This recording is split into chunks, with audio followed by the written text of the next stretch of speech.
Torque slip characteristics. Speed અને slip વચ્ચે relationship શું છે? સ્પીડ મેક્સિમમ ક્યાંથી ક્યાં સુધી જશે? મિનિમમ કેટલી હશે સ્પીડ? 0. અને મેક્સિમમ કેટલી જશે? Synchronous speed. સિંક્રોનસ સ્પીડ કરતાં થોડીક ઓછી. સ્લીપની વેલ્યુ ક્યાં જશે? ક્યાંથી ક્યાં? સ્લીપની વેલ્યુ 0 થી લઈને મેક્સિમમ 1. સ્લીપ જ્યારે 0 હશે, શું કહું છું ધ્યાનથી, સ્લીપ જ્યારે 0 હશે ત્યારે ns ની વેલ્યુ કેટલી હશે? मैक्सिमम मतलब एनएस की वैल्यू मैक्सिमम है जब स्लीप 0 ત્યારે સ્પીડ કેટલી હશે? 0. na 0. સ્લીપની ફોર્મ્યુલા શું હતી? ns na ns. જો હું એવું કહું કે સ્લીપની વેલ્યુ 0 છે તો 0 ક્યારે થશે? જ્યારે એક્ચ્યુઅલ સ્પીડ કેટલી થઈ જશે?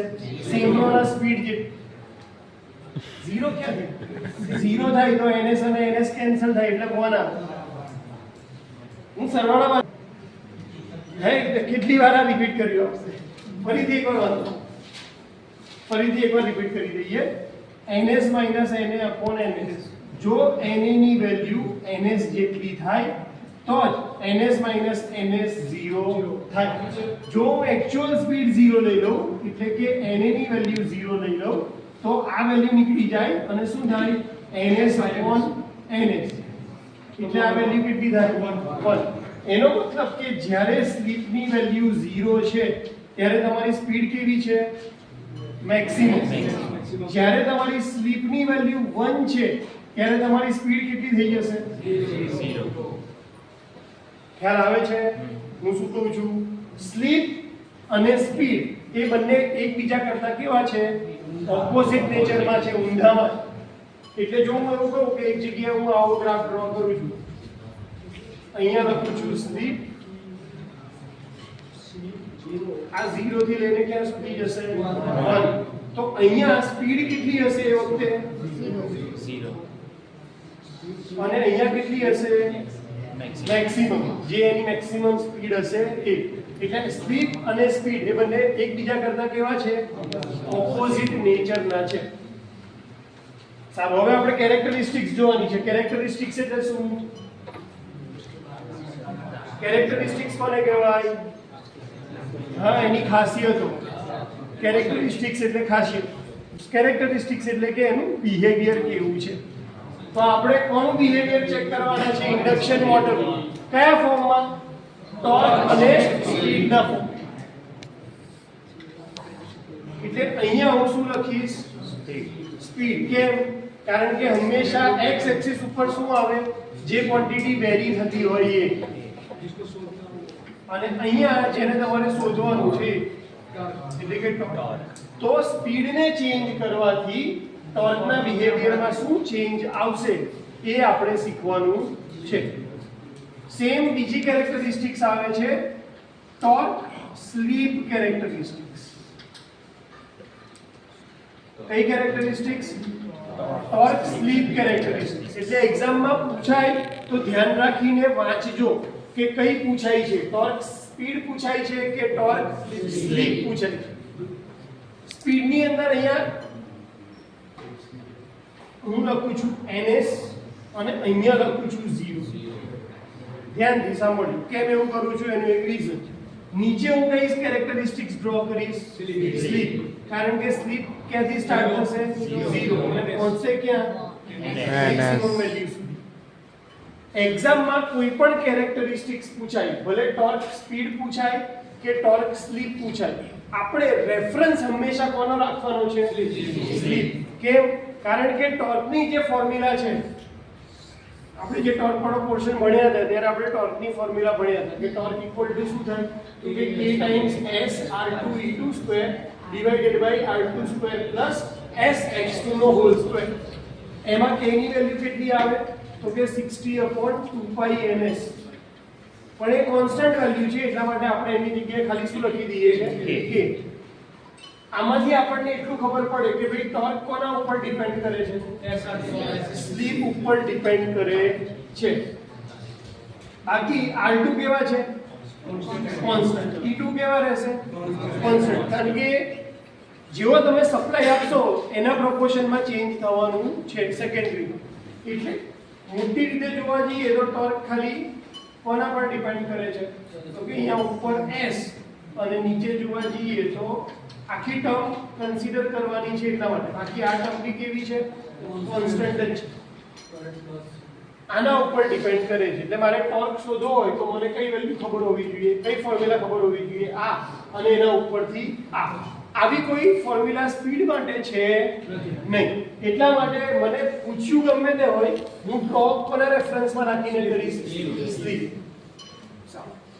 સ્લીપની 3 રિજિયન પોસિબલ છે. પહેલો રિજિયન કે જેમાં સ્લીપની વેલ્યુ કેટલી હશે ઓછી, 0 થી લઈને ઓછી. બીજો રિજિયન કે જેમાં સ્લીપની વેલ્યુ 0.4 થી લઈને 0.9 સુધી હશે. અને ત્રીજો રિજિયન કે જ્યાં સ્લીપની વેલ્યુ કેટલી હશે મેક્સિમમ. એટલે અહીંયા 0 અને અહીંયા સ્લીપની મેક્સિમમ વેલ્યુ કઈ છે 1. જો તમને યાદ હોય તો મેં કીધું હતું કે ઇન્ડક્શન મોટરમાં રેઝિસ્ટન્સની વેલ્યુ વધારે હોય કે ઇન્ડક્ટન્સની, કોની વેલ્યુ વધારે હોય? આપણી પાસે કયા પેરામીટર છે? બે પેરામીટર છે. એક કયું છે R2 અને એક કયું છે X2. કોની વેલ્યુ વધારે હશે R2 ની કે X2? X2 ની. એની પાછળ આપણે રીઝન આપ્યું હતું કે R2 શું છે તો કે રોટરનો રેઝિસ્ટન્સ છે, વાઇન્ડિંગનો રેઝિસ્ટન્સ. વાઇન્ડિંગ શેનું બન્યું છે કોપરનું બન્યું. કોપરનું બન્યું હોય તો એનો રેઝિસ્ટન્સ નેચરલી કેવો હોય ઓછો. એટલે હંમેશા રેઝિસ્ટન્સની વેલ્યુ કેવી હોય ઓછી. X2 ની વેલ્યુ કેવી હશે વધારે. કેમ? કારણ કે વાઇન્ડિંગ બની છે. વાઇન્ડિંગ જેટલી વધારે હશે એટલો તમારો ઇન્ડક્ટન્સ કેવો આવશે વધારે. કેટલો ફરક હશે? ધારો કે આની વેલ્યુ 2 હોય તો આની વેલ્યુ બની શકે કે કેટલા ઓહમ હોય 10 હોઈ શકે, 8 હોઈ શકે, પણ આના કરતા કેવી હશે વધારે. સારું, બીજી એક વસ્તુ આપણને ખબર છે કે આપણે મેક્સિમમ ટોર્કની વેલ્યુ શોધી હતી, Tmax ની ફોર્મ્યુલા શોધી હતી. એમાં આપણને ખબર છે કે ભાઈ R2 SX2 થાય ત્યારે આપણને શું મળે મેક્સિમમ ટોર્ક મળે. મેક્સિમમ ટોર્ક ક્યારે મળે? જ્યારે R2 ની વેલ્યુ કોના જેટલી થાય SX2 જેટલી થાય ત્યારે. આ ટોર્ક છે તો અહીંયા કોઈ મેક્સિમમ લાઈન હશે એની. આ લાઈનને હું કહું છું મેક્સ. એટલે ટોર્કની વેલ્યુ આના કરતા વધશે નહીં. ચાલો, હવે હું એવું કહું છું કે મારે ગ્રાફ ડ્રો કરવાનું ચાલુ કરું છું તો પહેલો પોઈન્ટ કયો આવશે કે જ્યારે સ્લીપની વેલ્યુ કેટલી છે 0. ફોર્મ્યુલા કઈ છે આપણી પાસે? આ ફોર્મ્યુલા છે. S ની વેલ્યુ 0 મૂકું તો ટોર્કની વેલ્યુ કેટલી થઈ જશે 0. ટોર્ક પ્રોપોર્શનલ ટુ S છે. અહીંયા જે બી અહીંયા 0 મૂકી તો આખી વેલ્યુ કેવી થઈ જશે 0. એટલે સ્ટાર્ટિંગ પોઈન્ટ કયો આવશે 0. અહીંયાથી તમારી ટોર્કની લાઈન ચાલુ થશે. આ પોઈન્ટ ઉપર ટોર્કની વેલ્યુ કેટલી હશે 0.05 અથવા 0.1 ની આજુબાજુ હશે. અહીંયા હું મૂકીશ 0.05 અને અહીંયા શું મૂકીશ 0.05. S ની વેલ્યુ નો શું કરશે સ્ક્વેર. તો આ ટર્મ કેવી થઈ જશે બહુ વધારે નાની. 5 હોય ને તો 5 નો વર્ગ કેટલો થાય 25. પણ 0.5 હોય તો એનો વર્ગ 0.25. 0.5 નો 0.25 એટલે હોય એના કરતા નાનો. તો નીચેની ક્વોન્ટિટી કેવી થશે ઓછી થશે. આ ઓછી થશે એટલે મેઇન ટોર્ક કોને પ્રોપોર્શનલ થશે S.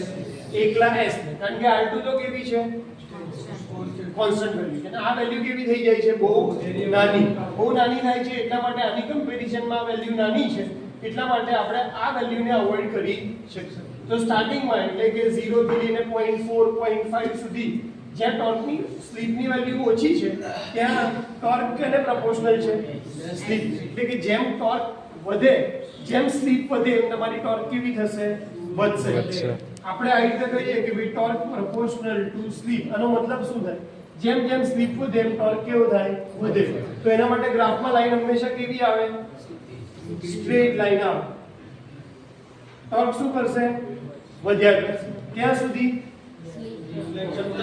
સ્લીપની વેલ્યુ ઓછી છે ત્યાં સુધી. હવે એક રિજિયન આવ્યો અહીંયા આપણે એક એક્ઝામ્પલ સાથે લઈએ કે શરૂઆતમાં s ની વેલ્યુ ધારો કે 0 છે. s ની વેલ્યુ કેટલી છે? 0. તો r2 બરાબર કેટલા થશે? આની વેલ્યુ કેટલી છે? 2. અહીંયા કેટલા થશે? 0. x2 ની વેલ્યુ કેટલી છે? 10. આ કમ્પેરિઝન થઈ શકશે નહીં. 2. અહીંયા હું વેલ્યુ મૂકું છું 1. અહીંયા મૂકીશ 10. આ હું શું કરું છું? કોની વેલ્યુ મૂકી રહ્યો છું? સ્લીપ.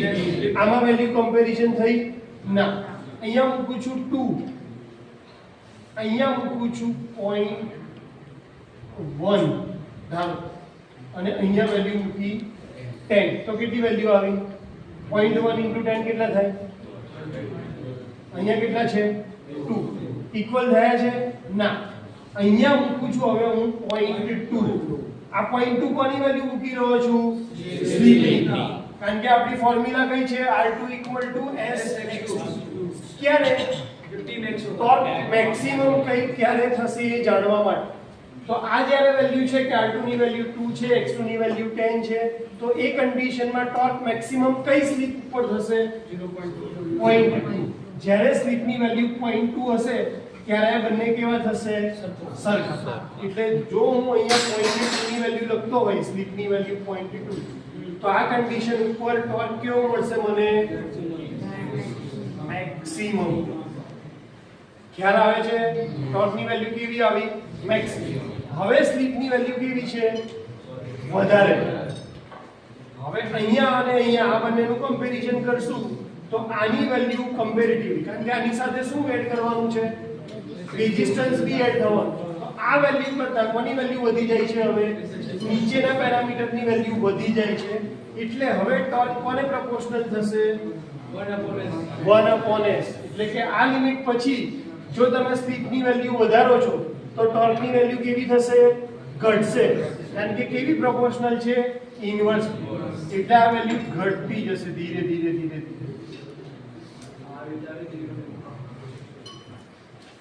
અહીંયા સ્લીપની વેલ્યુ કેટલી છે? 1. સ્લીપની વેલ્યુ 1 મૂકું આ ફોર્મ્યુલામાં તો અહીંયા શું આવશે? s ની જગ્યાએ 1 અને નીચે શું આવશે? r2² + x2. s(x2) નહીં આવે કારણ કે s ની વેલ્યુ કેટલી મૂકી દીધી છે? 1. એનો મતલબ સ્લીપની વેલ્યુ 1 થાય છે ત્યારે ટોર્ક 0 થતો નથી. અને આ જ ટોર્કને આપણે શું કહીએ છીએ? Starting torque. કયો ટોર્ક? કેમ? કારણ કે અહીંયા સ્લીપની વેલ્યુ કેટલી છે? 1. ખ્યાલ આવે છે? સ્લીપની વેલ્યુ 1 ક્યારે થઈ? જ્યારે તમારી n ની વેલ્યુ કેટલી હોય? 0. એટલે રોટર ફરતું નથી ત્યારે એને કેટલો સ્ટાર્ટિંગ ટોર્ક મળશે? તો કેટલો મળશે? આટલો સ્ટાર્ટિંગ ટોર્ક. સ્ટાર્ટ ક્યાંથી કર્યું? 0 થી. પહેલા કોણ વધારે ઇફેક્ટિવ છે? s. એટલે ટોર્કની લાઈન કેવી જશે? સીધી. પછી કયો પોઈન્ટ મળે આપણને? મેક્સિમમ. કઈ રીતે મળશે? તો કે r2 = s(x2) જ્યારે થતું હોય ત્યારે તમને શું મળે? Maximum torque. મેક્સિમમ ટોર્ક પછી તમે સ્લીપ વધારતા જાઓ તો એ વખતે શું થશે? પાવરફુલ કોણ થશે? નીચેની વેલ્યુ. એટલે કે 1/s ઇન્વર્સલી પ્રોપોર્શનલ થશે. એટલે આ પોઈન્ટ પછી મેક્સિમમ પછી તમે સ્લીપની વેલ્યુ વધારો તો ટોર્ક કેવો થશે? ઓછો થતો જશે. વધારતા વધારતા તમે મેક્સિમમ સ્લીપની વેલ્યુ કેટલી કરી શકશો? 1. તો એ વખતે તમને થોડોક ટોર્ક મળશે જેને આપણે શું કહીએ છીએ? Starting torque. ખ્યાલ આવે છે? સારું. હવે હું એવું કહું છું કે મેં રેઝિસ્ટન્સની વેલ્યુ 2 માંથી વધારીને કેટલી કરી દીધી? સપોઝ આપણે 5 રેઝિસ્ટન્સની વેલ્યુ મેં વધારી. કઈ રીતે? તો કે સ્લીપ રિંગની મદદથી મેં એક્સ્ટ્રા રેઝિસ્ટન્સ એડ કર્યો 3 ઓહ્મ. અને હવે r2 ની વેલ્યુ કેટલી છે? 5. તો આપણી સ્લીપની વેલ્યુ કેટલી થઈ જશે કે જ્યારે મેક્સિમમ ટોર્ક મળે? અહીંયા 0.2 ની જગ્યાએ કેટલા થઈ જશે? 0.5. એટલે કે પહેલા 0.2 ઉપર તમને મેક્સિમમ ટોર્ક મળતો હતો, હવે તમને મેક્સિમમ ટોર્ક 0.2 ની જગ્યાએ કેટલા પર મળશે? 0.5. એટલે આ લાઈન વધીને ક્યાં આવશે? અહીંયા હું લખી દઉં કે ભાઈ r1 = કેટલા? 2. અહીંયા લખીશ r2 = કેટલા? 5. ખ્યાલ આવે છે? જેમ જેમ રેઝિસ્ટન્સ વધારતા જશો એમ તમારી ટોર્કની લાઈન કેવી આવશે? વધતી જશે. અને આ ક્યાં આવી? આના કરતા ઉપર. એટલે કે સ્ટાર્ટિંગ નો ટોર્ક 2 ઓહમ હતો, એના કરતા 5 માં કેવો થશે? વધારે. હવે હું હજી રેઝિસ્ટન્સ વધારી દઉં છું. વધારીને કેટલો કરો છું? સપોઝ 10. એટલે કે R2 ની વેલ્યુ બી કેટલી છે? 10. X2 ની વેલ્યુ બી કેટલી છે?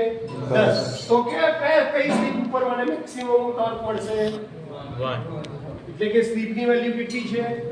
1. તો ત્યારે લાઈન કેવી જશે? અને મેક્સિમમ ટોર્ક એ જ તમારો શું હશે? Starting torque. એટલે જો મારે મોટર સ્ટાર્ટિંગમાં મેક્સિમમ ટોર્ક સાથે ચાલુ કરવી છે તો એ વખતે હું ટ્રાય શું કરીશ કે મારો જે રોટર રેઝિસ્ટન્સ છે એની વેલ્યુ કેટલી આવી જોઈએ? x2 ની જેટલું આવી જોઈએ. બુકમાં તમે જ્યારે ટોર્ક સ્લીપ કે ટોર્ક સ્પીડની કેરેક્ટરિસ્ટિક્સ જોશો તો તમને આ 3 લાઈન આપી હશે, પણ એ લાઈન કેમ આવી રીતે વધી એનું એક્સપ્લેનેશન આપ્યું નથી.